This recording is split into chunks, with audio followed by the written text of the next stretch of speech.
Hello my lovelies, Barbara here with another tarot reading for the week ahead. It's Monday the 20th of April 2026. Hope you had a fantastic weekend. I was teaching Reiki at the weekend, and you know the thing about Reiki, it's so energizing and yet it's so relaxing. It's just so great. I love teaching it. It's so much fun. So I hope you had a great, relaxing yet energizing weekend too. Anyway, let's get on with your reading. So we have the Herbcrafters Tarot. The whole point being that each card has a different plant that can be used medicinally or, you know, magically in your life. So we have 5 cards. And what's interesting about these, there's 3 majors involved. The first card is actually the 10 of air, so the 10 of swords. Now, if you look at this, we have the scythe up here ready to clear the decks. And that is very, very important. If you think about the 10 of swords, you've got a guy there with 10 swords in the back, and it's about an ending, ready for a beginning.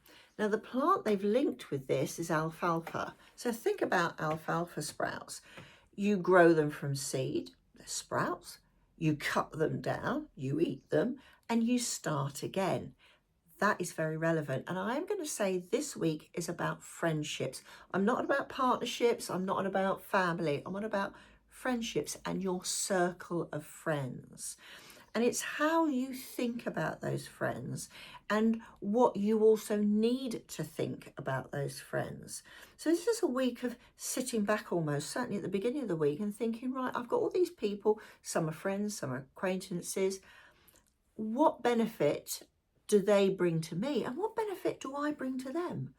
Do I help them as much as I should? Am I helping them too much? Are they just hangers on? Do I just like saying, oh, I've got 100 friends, when really you've only got 4 or 5? But those 4 or 5 are the most important people in your life. And without them, life isn't whole. So this is very much a week of almost cutting through this big group of people. You might not even think you have a big group of people. You think, well, I only know about 5 or 6 people.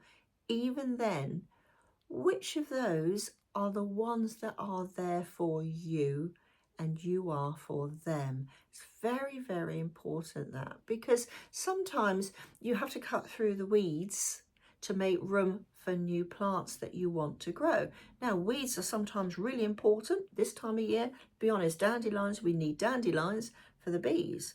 So they have a use. Sometimes people, you just passing in the night, you add them on a friend on Facebook or whatever, and you never speak to them again. But at that moment in time, they were beneficial for you. So don't think it's terrible you don't have to ring up and say, yeah, I don't want to be your friend anymore. But perhaps it's a time to let go of certain ones, to draw in new ones, to plant new friendships, new acquaintances, new experiences, because that's what people do. They bring new experiences. That's what we all need in life to grow. Now, interestingly, once you do that, I love this. It's the Tower. Oh my goodness, it's the Tower. I love the Tower because the Tower makes you do things. And the whole point in this Tower, because it's mushroom, think about mushrooms. When they grow naturally, not ones you plant yourself, they grow naturally, they grow on dead and decaying wood and compost and things like that. But the whole point being that things that have been cut down in some way, whether naturally or because perhaps you're in a forest and, you know, they've cleared some of the trees, they've let them rest almost, so the mushroom can grow. And the whole point of mushroom, they send out spores. So the people that you meet, the whole point being that can introduce you to even more people. And some of those people down the line may be the wonderful people that you're going to keep forever. You know, these long-term friends. We've all usually got at least one or 2 friends that you've known for years. That's the whole point of the mushroom. They grow on what was and they bring in what will become. And that is so important this week, because then it leads on to another major. So we've got Temperance, Camellia. Now the whole point of, I don't know, you know, Camellia, what you use Camellia for, is apart from the fact they're very, very attractive plants. It's an interesting one. I might put that in the comments, what Camellia can be used for. But the whole point being, Temperance, it's that balance. So it's almost that balance of having people there that, yeah, a bit of fun, but also the balance of knowing that you have support underneath you Remember, you need to give support as well. This is not a one-way street. This is a two-way street. How can you build up others and how can they build up you? It brings about that circle, that wonderful circle of protection almost. Not you need protecting, but just knowing it's there. It's a bit like, I suppose, having a burglar alarm. There we are, burglar alarm. You just feel more comforting because you've got a burglar alarm. One of those things. I'm not saying you're going to be burgled. I don't know where that's coming from, but there we are. It's my fantastic analogies as I do. But it's knowing it's there. Insurance, there we are. Probably been better to use insurance, isn't it? Insurance, it's there. It's useful. Hopefully you'll never need it. But it's the same with the circle of friends. Hopefully you just use them as friends. But you never know. One day you might need a bit of help. They may need a little bit of help. And then you can all come together and support each other. And that is the building blocks of life. Whether you're building a house or whether you're building friendships or a future, anything like that, you need people around you who you can rely on. Even if there's certain things, oh, that friend's fantastic when I'm feeling down. That friend's fantastic if I need to, need help to, I don't know, do a job application or something like that. They all have their sort of places, and not to say uses, places in life. Temperance brings about that balance. Now, this is an odd one because I don't know it as this.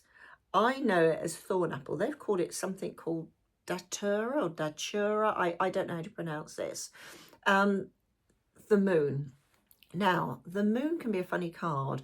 If you're looking at it very sort of old way of looking at things, it's a bit dark. You think of lunacy and things like that. But nowadays it's all about spirituality and moving on and seeing the light and all sort of stuff.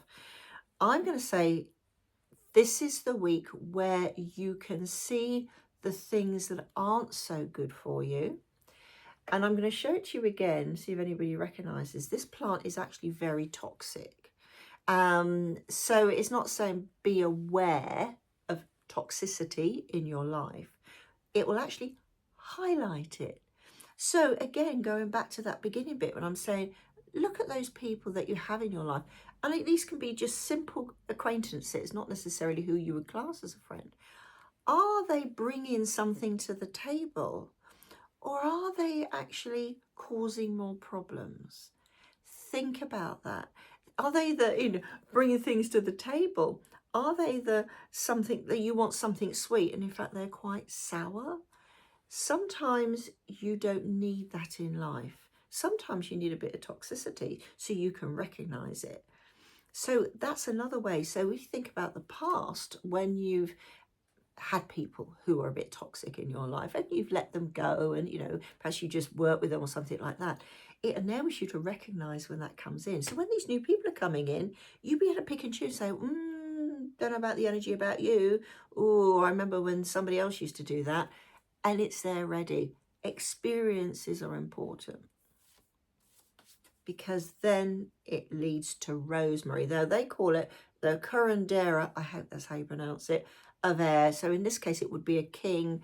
It's a very feminine deck in this way. So I think in the book, they describe it as a wise woman, and they're the healers. Rosemary is about protection. It's great de-stressor, actually. If you have fresh rosemary and you just, do it on your fingers, and it's wonderful. It's great if you're working all day, have some on your desk. But that protection, remember I said about that circle of friends? It's also a circle of protection. You are partly the protector, but also you are protected. Rosemary itself, I have it under my front door mat. I've got a big rosemary bush out the front. I cut sprigs down. I put it underneath my mat as they come in. So anybody coming in my house, it's cleansing them because it purifies.